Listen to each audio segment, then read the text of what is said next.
जनतेच्या न्याय हक्कासाठी प्रजासत्ताक न्यूज सदैव आपल्यासोबत.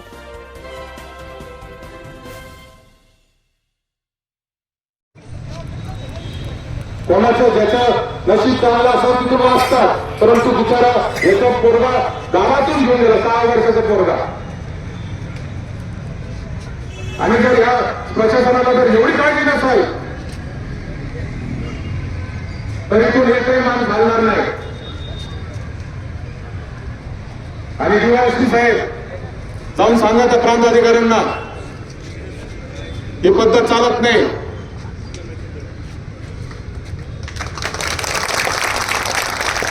काय झालंय, तुम्हाला गोड बोलणाऱ्यांची सवयच राहिली नाही. प्रशासनाला पीआय डीवायएसपी तुम्हाला वाकड्यातच बोलणाऱ्याची सवय झालेली आहे. त्याच्यावर तुमच्या ते सॉफ्टवेअर मध्ये ती सिस्टीमच अशी झाली की वाकडं बोलल्याशिवाय तुम्ही ऐकतच नाही. आम्ही एवढं प्रेमाने बोलतोय तरी तुम्हाला कळतच नाहीये. आमची चूक आहे बा. आम्ही आमच्या तालुक्यात बाळासाहेब थोरातांचे संस्कार या अधिकाऱ्यांशी चांगलं वागा, चांगलं बोला, ही आमची चूक आहे. ही आमची चूक वाटते आम्हाला. तुम्ही हातावर हात घालून कुठं उभे केव्हाचे एसीएफ हे बघा, ते वन खात्याचे अधिकारी आहेत. शासनाचा प्रतिनिधी कोण येतं? शासनाचा प्रतिनिधी कोण आहे? त्यांनी खाली यावं, विषय कट. पण हे काय, हे बघा, हे जे राष्ट्रीय पक्षाचं आंदोलन असतं याच्यात आमचे वैयक्तिक काही स्वार्थ असते, आम्ही समजू शकतो. अहो, त्याचे वडील आलेले त्या मुलाचे, एवढं तर सहानुभूती ठेवा. आपल्याला नाही का मुलं?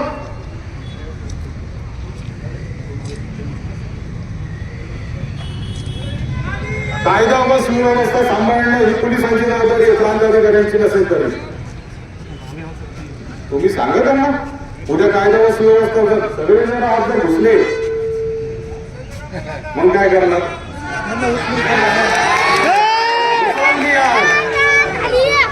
मी सगळ्यांना आज जायला सांगेल आणि मग तुमची जबाबदारी तुम्ही सांभाळायची.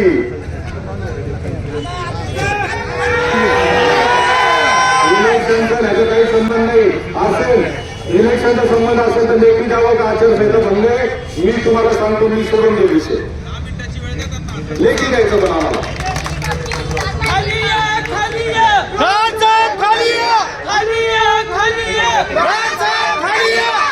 अधिकाऱ्यांनी खाली यावं, एसीएफला द्यावं, नाही तर वन मंत्र्यांना द्यावं. आमचं तो कर्तव्य नाही. आमच्या दृष्टीने शासनाचे अधिकारी या तालुक्यामध्ये फक्त आणि फक्त उपविभागीय अधिकारी आहे, दुसरं कोणी नाही.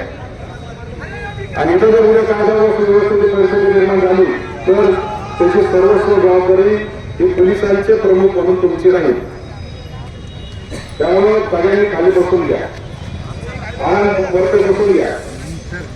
एक दिवस उन्हात राहिल्याने काही फरक पडणार नाही.